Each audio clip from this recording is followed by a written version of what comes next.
여러분, 이 땅을 살아가면서 우리가 어떤 문제 앞에 마주하게 될 때 그런 생각을 하게 되는 것 같습니다. 도대체 하나님의 뜻은 무엇인가?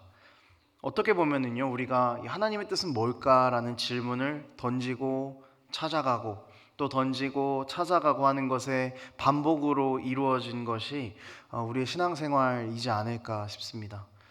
우리 삶에 일어나는 이 수많은 과정 가운데에서 하나님의 뜻을 찾고 또 하나님의 뜻을 찾으면서 우리에게 주어진 이 광야와도 같은 순례의 길을 걸어가는 것이 우리의 신앙생활인 것 같습니다.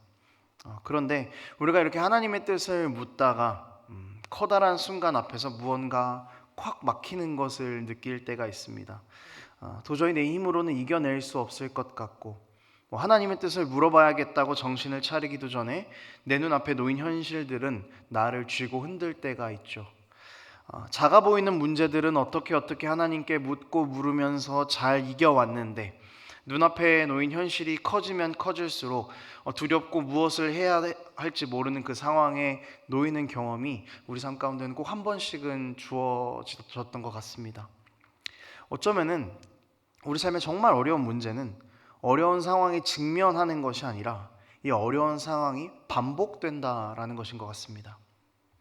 어려운 상황이 반복되면은 그냥 우리는 반복적으로 이 상황들을 계속해서 넘깁니다. 하나님 뜻은 무엇이죠? 이거군요. 우리가 순종하겠습니다. 그리고 또 문제가 찾아옵니다. 그럼 우리는 또 묻습니다. 하나님의 뜻은 도대체 무엇입니까? 그럼 또 우리는 생각하죠. 이거군요, 주님. 제가 순종하겠습니다. 이렇게 반복적으로 기도하면서 어떻게 우리 삶의 이런 문제들을 이겨내는데, 인내하고 하나님의 뜻을 물으면서 그 상황을 버텨내는데, 이렇게 지속적인 반복이 되는 순간 가운데에서 엄청나게 큰 문제 앞에 딱 놓였을 때 우리는 지나온 나의 선택을 후회할 때가 있는 것 같습니다. 그러니까 우리가 계속 순종하면서 이렇게 지나온 모든 결과들을 바라보면서 후회를 하는 거죠. 이때 하나님이 나한테 원하셨던 거 말고 그냥 한 번쯤 내 뜻대로 해볼 걸. 그러면 내가 지금 이 힘든 상황까지는 오지 않았을 텐데. 이런 생각을 우리가 할 때가 있다는 것이죠. 어쩌면 우리는 우리 삶에 주어지는 이 커다란 문제들 앞에서 하나님의 뜻을 묻고 또 물으며 인내하고 하나님의 방법을 선택했던 것이 맞음에도 불구하고 후회할 날이 올지도 모른다는 것입니다. 어쩌면 누군가는 이미 그 상황에 직면해 계실 수도 있습니다. 그리고 하나님의 방법을 취하지 않았더라면 일생일대의 최고의 기회를 누릴 수도 있었을 텐데 라는 그런 후회가 남을 수 있다는 거죠. 반복되는 상황들을 하나님의 방법으로 이겨내고 또 이겨내면은 내 삶은 탄탄대로여야만 하는데, 이상하게 내 눈앞에 놓인 현실들은 과거에 하나님을 선택했던, 과거에 하나님께 순종했던 내 자신을 원망하게 만들기도 한다는 것입니다. 어쩌면 오늘 본문에서 지금 이스라엘 백성이 처해 있는 상황이 이 과거에 하나님의 방법대로 순종해서 피해를 보고 있는 장면일지도 모르겠습니다. 우리가 함께 어떤 이야기인지 좀 말씀을 살펴보도록 하겠습니다. 이스라엘 백성들이 요단강을 건넜습니다. 그리고 가나안 땅의 정복을 본격적으로 시작하게 됩니다. 하나님께서 이스라엘의 그 조상이었던 아브라함 때부터 말씀하셨던 약속의 땅에 들어가게 될 것이다라는 약속이 성취되는 일만 남아있는 그런 상황이었습니다. 모든 정황은 이스라엘이 전쟁에서 승리하기에 매우 좋은 정황이었습니다. 건널 수 없는 요단강도 건넜고, 가나안 땅의 족속들은 그런 이스라엘 백성을 두려워하고 있습니다. 또 할례를 마침으로써 하나님의 백성이다라는 정체성도 세웠습니다. 모든 것이 완벽한 그런 상황이죠. 이스라엘은 현재 부족할 것이 없는 상황이었습니다. 언제든 진격해서 여리고성을 무너뜨리기만 하면 되는 그런 상황이었다는 것이죠. 이렇게 설레는 마음으로 여리고성 앞으로 갔는데 여리고성의 상태가 뭔가 심상치가 않습니다. 1절 말씀에 이렇게 나와 있습니다. 제가 읽겠습니다. 이스라엘 자손들로 말미암아 여리고는 굳게 닫혔고 출입하는 자가 없더라. 이스라엘 백성들이 이렇게 파죽지세로 밀고 들어오니까 가나안 족속들을 겁을 먹은 거죠. 그리고 성을 굳게 걸어 잠궜습니다. 여러분, 이 상황은요, 단순하게 겁을 먹었구나라고 생각하기에는 그다지 긍정적인 상황은 아닌 겁니다. 가나안 백성들이 겁을 먹은 것은 분명합니다. 그런데 성으로 들어가서 문을 걸어 잠그었다라는 것은 전쟁을 해야 하는, 가나안 땅을 정복해야 하는 이스라엘의 입장에서는 그다지 좋은 상황은 아닌 겁니다. 성으로 들어가서 문을 닫고 아무도 출입하는 사람이 없었다라는 것은 공성전을 하겠다는 이야기죠. 그러니까 지지 않겠다는 겁니다. 그러니까 두렵기는 한데 한번 해보겠다는 거죠. 자신들이 가진 것들을 최대한 이용해서 전쟁을 할 것이고 이 전쟁을 이겨보겠다라는 이야기입니다. 손자병법에 의하면요, 무슨 병법 얘기까지 나오면 웃기죠. 손자병법에 의하면은 공성전을 준비할 때 최소 3개월의 준비 기간이 필요하다고 합니다. 그리고 성을 공략하기 위해서는 성에 있는 병력보다 공격을 하는 병력이 3배는 더 많아야 되고, 만약 성을 함락한다고 하더라도 피해가 막심하다, 이제 이런 이야기가 있습니다. 여러분, 그 여리고성 자체는요 그렇게 큰 성은 아니었습니다. 그러니까 중간 규모 정도 되는 성이었어요. 그런데 여리고성이 비탈길에 위치해 있었습니다. 그러니까 성을 점령해 나갈 때 오르막길을 올라가야 되는 그런 상황이었던 거죠. 그리고 성벽의 두께가 6m가 넘었다고 하는데요, 책에 의하면 6m는 대포를 쏴도 뚫리지 않는 그런 두께라고 이야기를 합니다. 힘든 전쟁이 예상이 되는 거죠. 굳게 닫힌 여리고성 앞에 선 이스라엘 백성의 마음은 어떻겠습니까? 저는 후회했을 것 같아요. 이스라엘 백성이 요단에서 건너왔을 때의 사기는 정말 말 그대로 철거조였습니다. 5장 1절에 마음이 녹았고, 가나안 백성들이 마음이 녹았고 정신을 잃었다라고 쓰여 있습니다. 이때 공격을 했었어야 했던 거죠. 그런데 하나님께서는 공격을 하지 말라고 이야기하시고 먼저 할례를 하라고 말씀하셨습니다. 이스라엘 백성은 이 말씀에 순종했습니다. 아마 이 굳게 잠겨있는 여리고성을 보면서 할례를 받았던 자신들의 그 결정, 하나님의 말씀에 순종했었던 자신들의 그 순종을 후회했을지도 모릅니다. 가장 좋은 타이밍을, 여리고성을 점령해낼 수 있는 가장 좋은 시기를 하나님의 말씀에 순종하느라고 놓쳐버린 것이죠. 그때 가나안 민족들이 정신을 잃고 허둥지둥 헤맬 때 공격했었더라면 가장 좋은 결과를 너무 쉽게 얻을 수 있었을 텐데 그렇게 땅을 치면서 후회할 수도 있었을 것입니다. 그리고 하나님께 이렇게 이야기하지 않았겠습니까? 하나님, 이제 여리고는 잠겼습니다. 그때 하나님이 순종하라고 해서 순종했는데 지금 앞에 놓여있는 결과는 굳게 걸어 잠그고 우리와 한번 해보겠다는 가나안 족속들밖에 없습니다. 우리는 여리고성을 공격할 수 있는 마땅한 무기도 더 강한 병력도 없습니다. 저 성을 우리가 어떻게 뛰어넘겠습니까? 하나님, 그때 내가 순종하지 않고 그때 넘었어야 했습니다. 그때 쳤어야 했습니다. 이렇게 하나님을 원망했을 것 같아요. 눈앞에 놓인 커다란 문제가 하나님의 뜻에 순종했던 것을 후회하게 만드는 순간에 이스라엘 백성은 직면하게 된 것이죠. 하나님만 아니었더라면, 할례를 받으라는 하나님의 명령만 아니었더라면 이미 여리고를 넘어갔었을 겁니다. 이렇게 하나님의 뜻대로 행한 것을 후회할 수 있는 그 순간에 있는 이스라엘이었습니다. 그런데 여리고성을 바라보고 있는 이스라엘 백성들에게 하나님께서는 또 이상한 요구를 하십니다. 제사장들을 뽑아서, 그 7명들을 뽑아서 나팔을 잡고 또 병력들이 언약궤를 둘러싸고 6일 동안 여리고를 한 바퀴씩 돌게 하십니다. 그리고 마지막 7째 날에는 나팔을 불며 여리고를 7바퀴를 돌라고 이야기를 하십니다. 완전 이상한 요구인 거죠. 그러니까 말이 안 되는 요구인 겁니다. 속된 말로 여리고성을 돌다가 이스라엘 백성은 돌아버리는 겁니다. 그러니까 이게 맞나 싶은 거예요. 이렇게 하는 게 맞나? 이런 상황에서 과거를 떠올리는 겁니다. 여러분, 요단강을 건널 때 언약궤를 앞세워서 걸어가라고 하지 않으셨습니까? 이거 정상 아니죠. 이상한 방법인 겁니다. 요단강을 건너서 전쟁을 바로 앞에 두고 할례를 받게 하셨습니다. 여러분, 이건 정상입니까? 이것도 이상한 겁니다. 이 이상한 일들을 계속적으로 이스라엘이 통과하게 함으로써 하나님께서 이스라엘에게 요구하셨던 것은 순종이었고요, 이 이상한 요구 가운데에서 순종을 하면 길이 열린다라는 것을 계속해서 보여주셨죠. 계속해서 이상한 요구를 하셨고 순종했을 때의 결과가 너무나도 확실했기 때문에 이스라엘 백성들은 여리고성 앞에서도 결국 하나님의 명령에 순종하게 되는 것입니다. 삶에서 하나님의 뜻대로 행한 것을 후회하는 시간이 올 것입니다. 이미 경험해 보셨을 수도 있고요. 마치 굳게 닫힌 여리고를 바라보는 이스라엘의 백성의 심정과도 같은 그 느낌을 우리가 삶에서 겪을 때가 있다는 것입니다. 우리에게는 앞으로 나갈 길이 전혀 보이지 않는 순간일 수도 있겠습니다. 여러분, 그런데 우리는 그때마다 하나님께서 우리 삶에 행하셨던 일들을 떠올려 볼 수 있어야 합니다. 하나님의 뜻대로 행한 것을 후회하는 그때에도 하나님은 우리에게 그분의 뜻대로 행할 것을 또 요구하실 거거든요. 우리를 향한 하나님의 요구는요, 여러분, 절대로 바뀌지 않을 겁니다. 말도 안 되는 순종을 한결같이 요구하실 것입니다. 어떻게 그 여리고를 넘어가겠습니까? 어떻게 굳게 잠긴 문을 열겠습니까?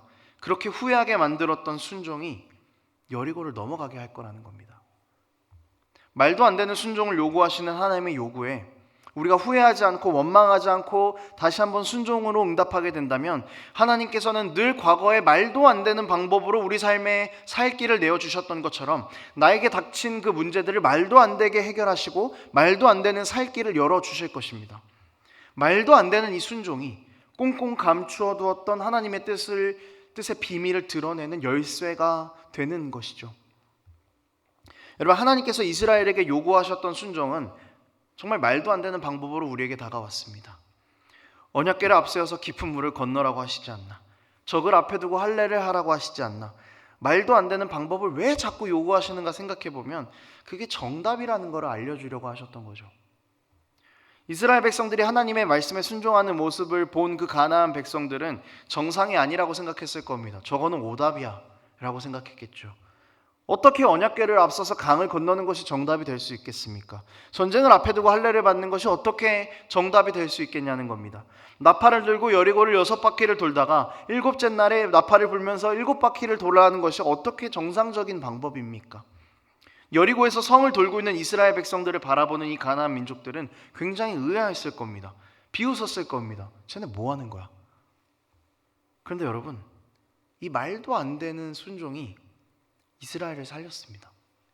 이 말도 안 되는 순종이 이스라엘의 모든 후회를 기쁨과 하나님을 향한 확신으로 바꾸어 두었습니다. 이 순종 안에 하나님께서 드러내고 싶으셨던 비밀이 있었습니다. 이 본문 안에서 쓰이고 있는 이 나팔이라는 단어는요, 소파르라는 단어입니다. 이 단어는 먼저 출애굽기 19장에서 하나님께서 이스라엘 백성에게 나타나실 때 나팔 소리가 있었다라는 그 구절에서 쓰이는 나팔입니다. 그러니까 하나님의 임재와 먼저 관련이 있고요. 그리고 두 번째 민수기 10장에서는요, 조금 더 직접적인 뜻이 나타나는데요. 민수기 10장 9절에 이렇게 나와 있습니다. 제가 읽어드릴게요. 또 너희 땅에서 너희가 자기를 압박하는 대적을 치러 나갈 때는 나팔을 크게 불지니, 대적을 치러 나갈 때 나팔을 불라라고 할 때 쓰인 단어가 소파르, 같은 단어입니다. 그리하면 너희 하나님 여호와가 너희를 기억하고 너희를 너희의 대적에서 구원하시리라. 그러니까 하나님께서 이스라엘 백성들에게 요구하신 이 말도 안 되는 요구들, 하필 나팔을 들고 여리고성을 돌라는 하나님의 이상한 요구에는 내가 너희를 구원하겠다라는 하나님의 비밀이 담겨 있었던 것이죠. 순종할 때에 내가 너희에게 구원을 보이겠다라는 하나님의 비밀이 담겨 있었던 것입니다. 순종하지 않았다면은 하나님의 비밀을 알 길이 없었을 것입니다. 여리고성을 바라보면서 후회만 하고 있었더라면, 그냥 그때 전쟁에서 이겨볼 걸 이라고 후회만 하고 있었더라면 여리고성이 무너지는 그런 말도 안 되는 일을 경험할 수 없었을 것입니다. 여러분, 6일 동안 여리고성을 돌며 이스라엘 백성은 말을 하지 않았습니다. 정확히는 하나님이 말을 하지 말라고 하셨죠. 아무런 소리도 내지 말라고 하셨습니다. 나팔을 들었으나 불지 않았고 조용히 여리고성을 돌았습니다. 저는 이 6일의 시간 동안 이스라엘 백성들이 자신들에게 베푸셨던 그 하나님의 은혜를 생각했을 거라고 추측해 봅니다. 자신들이 순종했을 때 하나님께서 어떤 결과를 내셨었는가를 생각하고 또 고민했을 시간이었을 것 같습니다. 그리고 하나님의 말씀에 순종했을 때 우리가 어떤 결과를 맞았는지 그 과거를 다시 돌아봤을 것 같습니다. 도저히 넘을 수 없을 것처럼 보이는 이 높은 여리고 성벽을 보면서 도저히 건널 수 없는 요단강을 건너게 하신 하나님을 생각했을 것이고, 아무것도 없이 깨부숴야 할 여리고성을 보면서 전쟁은 우리가 하는 것이 아니라 하나님이 하신다는 것을 떠올렸을 것입니다. 순종하면서 정말 그 자신들에게 보여주신 하나님의 비밀을 하나하나 그렇게 깨달아 나갔을 것입니다. 여러분, 우리가 느끼는 이런 감정들, 하나님 말씀을 계속 순종하다가 너무나 넘어갈 수 없는 큰 벽 앞에 도착했을 때 우리가 느끼는 그 박탈감. 여러분, 이 감정을요, 예수님께서도 동일하게 느끼셨을 것 같습니다. 하나님 말씀에 순종하고 또 순종하고 그러면서 예수님께서 평생을 살지 않으셨습니까? 또 겟세마네에서 얼마나 열심히 기도하셨습니까? 땀방울이 핏방울이 되도록 그렇게 기도하셨습니다. 순종하고 또 순종하고 열심히 하나님 나라를 전파하면서 사셨는데, 예수님께서는 순종의 결과 십자가라는 여리고를 만나셨습니다. 사람들의 손가락질이라는 여리고 앞에 예수님께서 놓이셨습니다. 그럼 주님도 뛰어넘으셔야 했습니다. 십자가 앞에서 조용히 묵묵하게 희생을 받아들이시면서 하나님의 뜻에 기꺼이 순종하시면서 우리 주님도 십자가라는 여리고를 뛰어넘으셨습니다. 그리고 순종해서 십자가에서 그 죽어야만 살리는 하나님 나라의 비밀을 우리 가운데 드러내셨습니다. 우리는 이런 하나님 나라의 비밀을 받은 자들입니다. 순종을 통해 드러난 영원한 하나님 나라의 비밀을 우리가 소유하고 있는 자들입니다.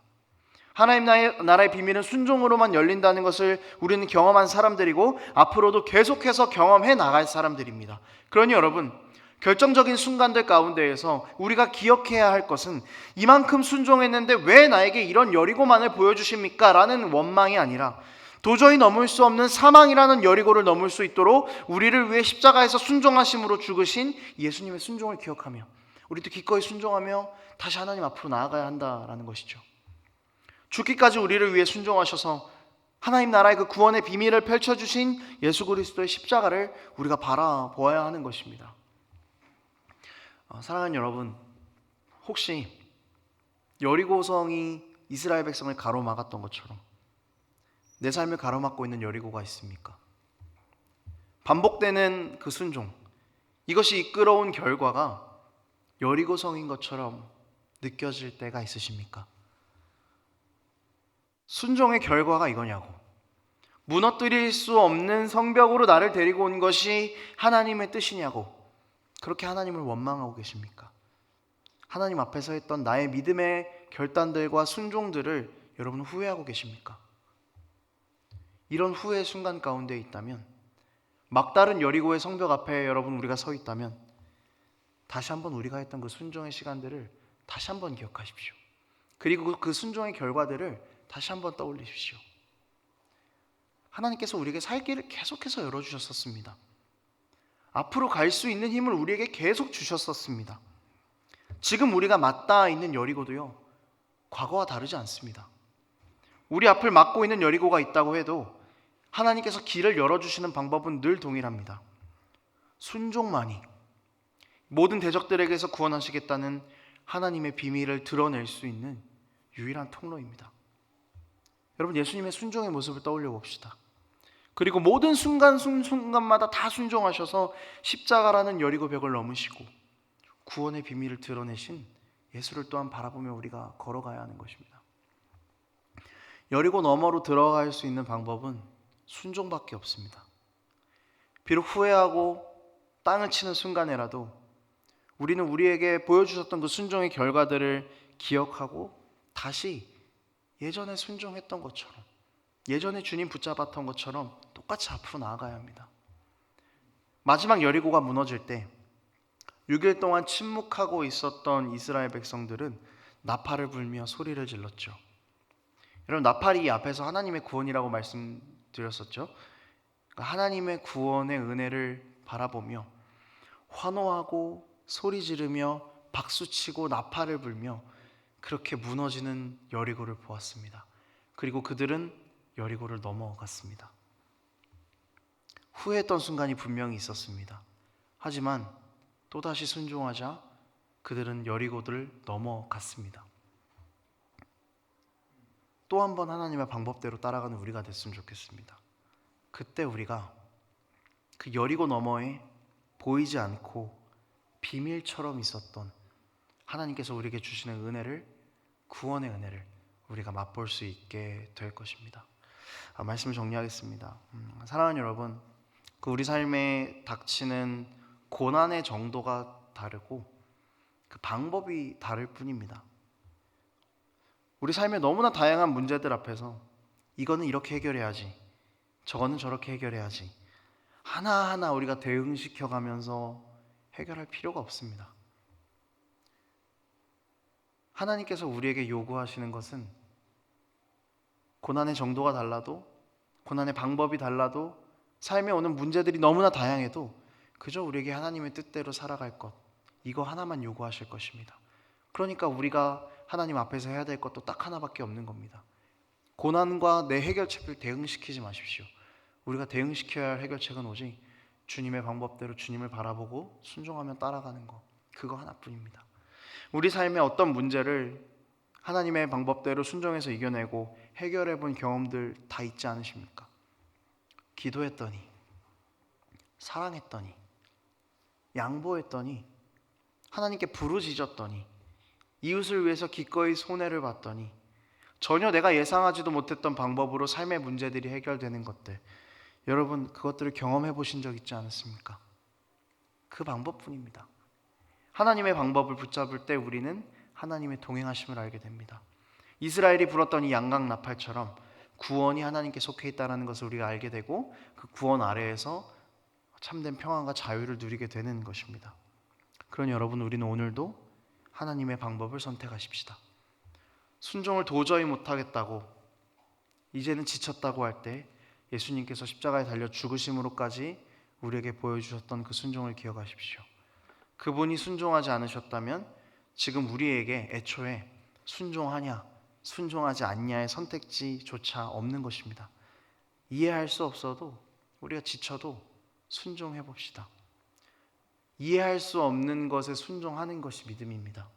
이해할 수 있는 것을 순종하는 건 누구나 다 할 수 있습니다. 하나님께서는 우리에게 증명이 아니라 믿음을 요구하십니다.